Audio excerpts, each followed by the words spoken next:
Hello, and welcome to episode number 231 of the LSR podcast. My name is Matt Brown, joined each and every week by the brightest minds in all of the gaming industry. With me, I have Adam Candee. We're going to run through a couple of state notes and go ahead and get you the big story of April 17th. But not a ton to talk about here, Adam, but didn't want to leave people hanging. So we're going to go ahead and we're going to power through a few minutes for everyone here.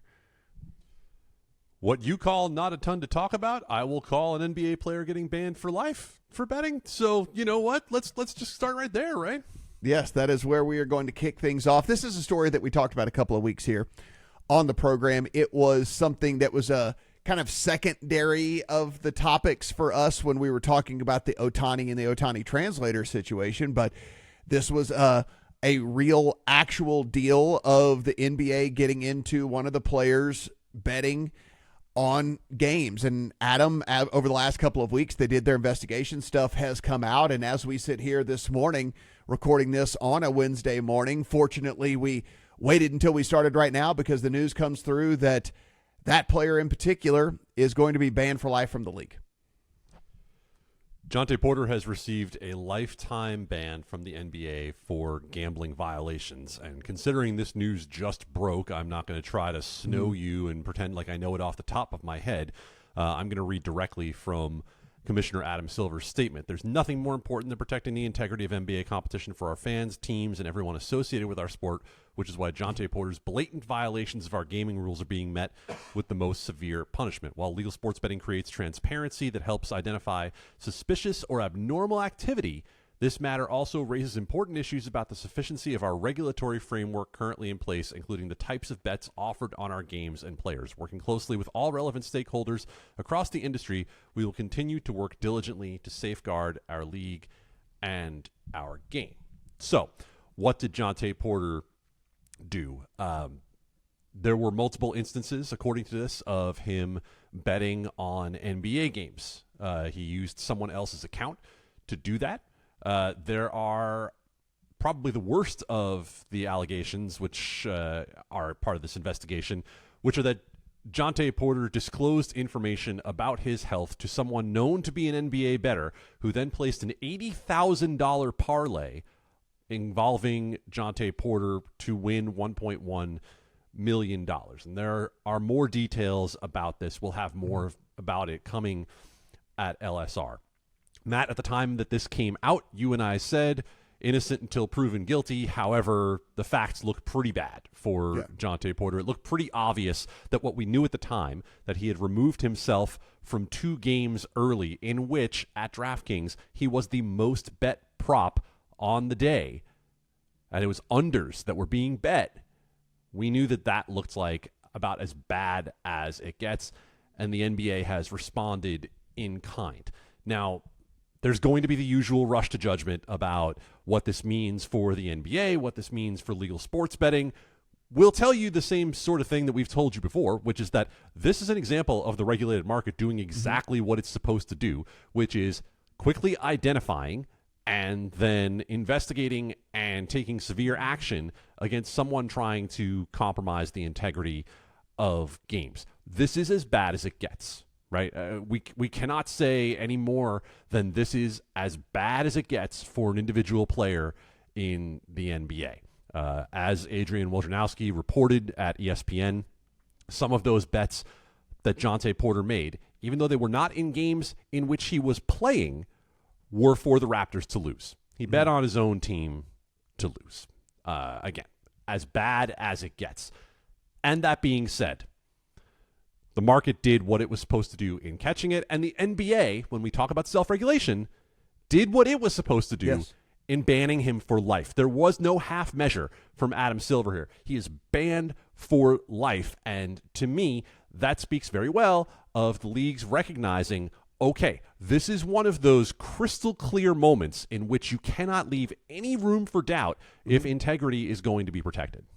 No, absolutely. And the other thing about this is this doesn't mean like for some of the stuff that I've seen out there and listen, does maybe it at least make this something that people think about a little bit more, maybe about gambling legalization. But what I will say is just because legalized gambling has happened in the United States does not mean that this could not have happened anyway, right? Like, this is a deal in which if you have an NBA player who's willing to risk his career for a payday, there are ways to get down offshore with bookies, with whatever it might be. That does not mean that prevents this from happening. All it really does is, like you said, makes it come to light when it does happen. And it's stuff that can get caught, and it's stuff that can be looked at. And look, you and I said this a couple of weeks ago, but it's worth repeating again.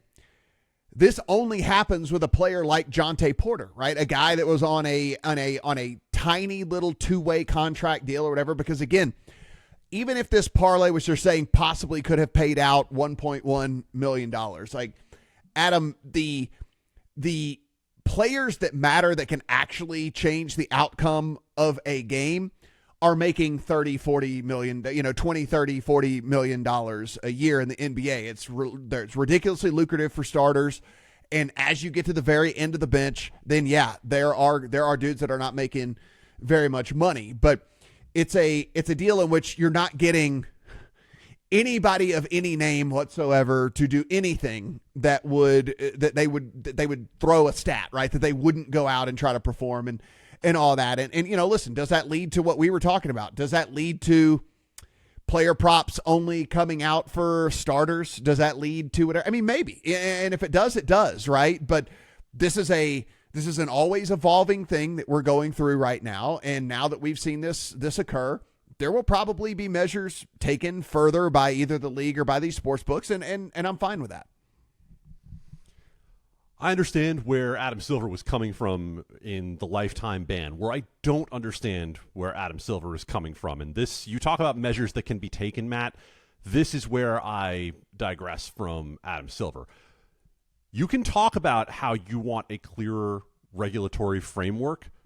There is no regulatory framework anywhere that would have changed this. You can say about what types of bets are offered, but let's not try to pretend that the growth of what we've seen in terms of the NBA's relationship with its betting partners would exist without prop bets, without same-game parlays. If you want to make money off this partnership, you are buying in on the idea of individual betting on your players, period. And so for Adam Silver to come out in this moment and try to pin it on anybody else but his own league is ridiculous. That part of this release I cannot get down with at all, because this is the NBA going back to the old kind of playbook that we saw the first couple of years of legal sports betting, when they were going around begging for integrity fees, when they were going around begging for official league data, claiming that somebody else had to do the job for them. Well, Matt, to the point you just made, if you believe that Jontay Porter is the first player to have done something like this in a major professional sport, you are naive, because I guarantee something like this has already happened in the offshore market. It might have happened 10 years ago. It might have happened 20 years ago. It might have happened 30 years ago. These things have been going on, but we have a regulatory structure set up to catch them at this point. Did the NBA catch Jontay Porter? Hell no, the NBA didn't catch Jontay Porter. The integrity monitoring system caught Jontay Porter. The people at the sports books caught Jontay Porter. So let's not pretend, if you're in Adam Silver's shoes, that this is a failure about what bet types are offered. I don't remember anyone in the NBA going around saying that they are not going to be down with prop bets being offered before now. That is a ridiculous notion. And if that's what the NBA truly wants, just get out of the business altogether. Because if you think that your benefits from regulated sports betting, the money that a FanDuel is willing to pay to partner with you, is going to exist, if you try to limit bets on that scale, then I think you might as well just call it a day. And Adam, listen, obviously we're industry advocates and all those things. So I know some people are going to listen to this like, oh, you guys are marks and you guys are like, I'm not. And I'm just speaking in truth here. I'm speaking in reality, which is the fact that, like, listen, you're not going to be able to prevent everything. Like, there are just bad people. There are bad dudes. There are people who are always looking for edges. They're always looking for people that are gaming the system. And that's not just in this industry. It's not just in sports betting, everything in life, right? I mean, how many insider trading things have gone through the stock market and all this stuff. And it's like people can't help themselves sometimes, right? And like they see something that they think is some sort of edge, and they can't say no. And so you sit and you look and you just have to say, this worked. There are going to be bad dudes. We caught the bad dude. There's going to be bad situations. We caught the bad situation. It's not a thing where you go in and you start to say like, oh, this has got to go now, or this is what, like, no, I mean, sometimes people are going to break the rules. You catch them breaking the rules, and then you lay down a punishment like Adam Silver did, and you ban the guy for life. And so now, unequivocally, does everyone know exactly what is going to go down if this ever happens in the future again, you know? And so I just think this is just something that was going to happen at some point somewhere along the way. I think it was dealt with appropriately. The bet got frozen. An investigation started immediately, and then they found out what went on, and they banned the guy and whatever. Like, I think everything worked. You know, everything worked. It did work the way it was supposed to work. And if you're listening to this right now and saying, "Wow, these guys just won't give it up," I'm gonna go back and say, this is as bad as it gets. Yeah, you have a player who not only removed himself from the game in order to affect bets, but he was telling people ahead of time what was going to happen. He was going and removing himself from the game, having told somebody who he knew that was an NBA bettor what was going to happen. This is as bad as it gets. This is someone actually rigging their performance to try to affect betting. That being said, it was caught, and it was punished in the appropriate way. Now, to talk about the leagues and their relationship with professional sports betting, yes, I shouldn't say professional, with legalized sports betting. If we talk about those relationships and the need to balance self-regulation with regulation from states and potentially some regulation at the federal level, depending on what they decide to do, that is a real discussion that can be had about the right way to balance this. And like you said, Matt, if it comes down to who bets are offered on, what limits are available on certain players, whatever the case might be, the league has its policy. The integrity monitoring services are enforcing it. And in this case, it worked. Mm-hmm. And if it leads to some level of changes, that's completely understandable. Yeah, so be it. I'm fine with that. I'm right there with you, Matt, that if there are changes that need to happen, then that's fine. Adam Silver coming out and saying we need to look at what bet types are offered is not a reasonable starting point for that discussion. It's not. But again, guys, it's a deal where this was going to, you know, stuff like this was bound to happen because they're bad dudes. They're people who will always look for some sort of edge, always game the system. Remember, this wasn't just Porter. This was a bettor that was in cahoots with him. This was what, you know, who knows who else that was also part of all of this. They knew what was going down. They knew why they made that bet, you know. So it's multiple people here who are all trying to game the system and all that. And unfortunately, that's just stuff that we're going to have to deal with in life. And like I said, I think that this was handled appropriately. Adam, over at Legal Sports Report, we do have two other stories, some couple of state updates that are going on over there involving a couple of southern states in Alabama and Georgia. Yeah, we'll start in Georgia, where once again, what looked like promising momentum in the early part of a session has stalled out. It has been pretty much the same playbook repeated year after year in Georgia, in which it starts to look like this might be the year that it gets done, and then a divided legislature ultimately takes the sports betting issue and buries it under much more important issues. It gets used as a tool in negotiations and is a prime example of why we say over and over again that it is much more difficult to pass these pieces of legislation than it appeared during the first 4 to 5 years of the legal sports betting era. So what we see is that Georgia will not have legal sports betting. Again, for a third consecutive year, we see something introduced, we see it pass chamber, and then we see it get buried.